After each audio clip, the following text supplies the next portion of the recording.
You ask Tiger to solve. This deals with linear equations with one unknown. The final result is y equals 137/9. Let's solve it step by step. Group all constants on the right side of the equation. Add 2/9 to both sides. Combine the fractions.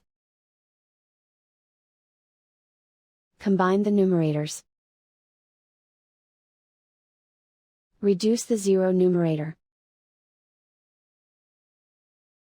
Simplify the arithmetic. Convert the integer into a fraction. Combine the fractions.